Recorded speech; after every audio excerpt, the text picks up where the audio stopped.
الکٹراس jail سے 3 قیدیوں کا فرار امریکی ہسٹری کا ایک ایسا انوکھا، دلچسپ اور ناقابل یقین واقعہ ہے جسے سن کر انسانی عقل دنگ رہ جاتی ہے۔ الکٹراس نامی یہ جیل سان فرانسسکو کے ساحل کے قریب پیسیفک اوشن میں ایک چھوٹے سے جزیرے پر لوکیٹڈ ہے۔ کسی بھی مجرم کے لیے الکٹراس سے بھاگ پانا مشکل ہی نہیں بلکہ ناممکن بھی تھا۔ یہ جیل اپنی سخت ترین سیکورٹی کے لیے مشہور تھی اور اسے دی راک بھی کہا جاتا تھا۔ اگرچہ یہ جیل صرف 22 ایکڑ پر پھیلی ہوئی تھی، مگر یہاں دنیا کے خطرناک ترین مجرموں کو رکھا جاتا تھا۔ اس جزیرے کے گرد نہ صرف سمندر تھا بلکہ 15 فٹ اونچی خاردار باڑ بھی اس کی حفاظت کے لیے بنائی گئی تھی۔ تیز ہوائیں اور بلند سمندری لہریں اس کی حفاظت کو مزید مضبوط بنا دیتی تھی۔ اگر کوئی ایک بار یہاں آ گیا تو خود سے نکلنا کسی بھی صورت ممکن نہیں تھا۔ اس جیل کو ان اسکیپیبل کا درجہ حاصل تھا۔ یہ 12 جولائی 1962 کا دن تھا جب الکٹراس جیل کی سیکورٹی کو دھوکہ دے کر 3 قیدی، جن میں جان ولیم انگلن،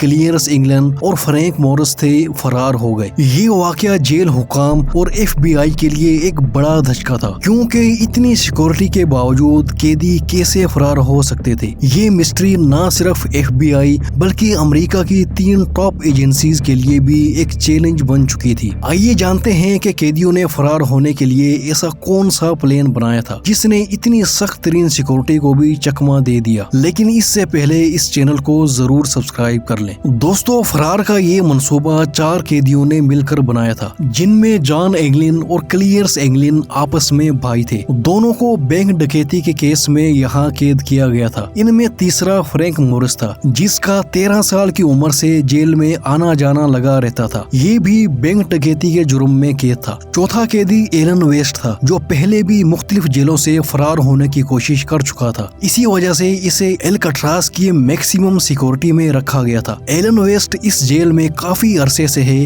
اسی وجہ سے اس کے پاس جیل کے کمپاؤنڈ کے بارے میں دوسروں سے زیادہ معلومات ہیں۔ الکٹراس سے بھاگنے کا آئیڈیا سب سے پہلے 1960 میں ایلن ویسٹ نے ہی اپنے ساتھیوں کو بتایا تھا۔ اس نے جیل کے بلاک B میں ایک کمزوری ڈھونڈی تھی جو ان کے فرار ہونے میں مددگار ثابت ہو سکتی تھی۔ اب مسئلہ یہ تھا کہ یہ چاروں لنچ بریک وغیرہ میں تو ملتے تھے، لیکن ان کے سیلز بلاک B میں نہیں تھے۔ یہ چاروں کوشش میں لگے رہے کہ ان کو بلاک B میں شفٹ کر دیا جائے۔ ان کی قسمت نے اس طرح ساتھ دیا کہ جیلر نے ان کو بلاک B میں شفٹ کر دیا اور ان کے سیل بھی ایک دوسرے کے برابر میں ہی تھے۔ اس طرح ان کا پہلا ٹارگٹ تو پورا ہو چکا تھا۔ 2 سال تک یہ قیدی اپنے سیلز میں خفیہ طریقے سے کام کرتے رہے۔ 12 جولائی 1962 کو روٹین کے مطابق صبح کے 7 بجے جیل سٹاف تمام قیدیوں کو اٹھانے کے لیے نکلے۔ اسمبلی میں جب گنتی کی گئی تو ان میں سے 3 قیدی غائب تھے۔ جب جیل سٹاف نے تمام سیلز کو دوبارہ چیک کیا تو بلاک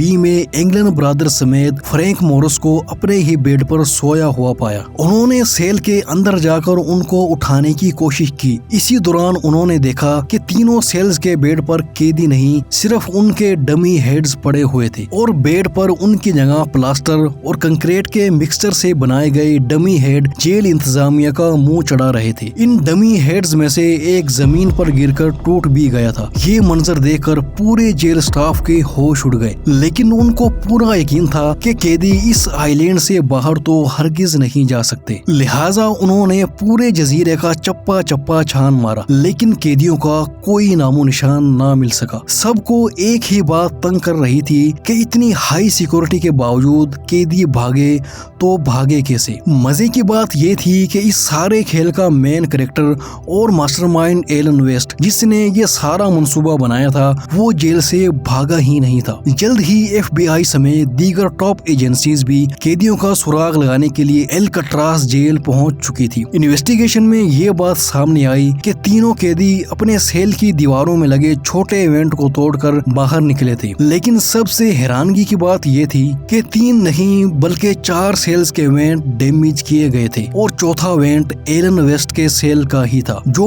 وقت پر وینٹ توڑنے میں ناکام رہا تھا۔ یہ سب حقیقت سامنے آنے کے بعد ایلن ویسٹ کے پاس اعتراف کرنے کے سوا کوئی آپشن باقی نہیں بچا تھا۔ اس نے اعتراف کر لیا کہ وہ ہی اس سارے پلان کا ماسٹر مائنڈ تھا۔ وہ اپنے سیل کے وینٹ کو بر وقت نہیں توڑ سکا تھا اور فرار ہونے میں ناکام رہا۔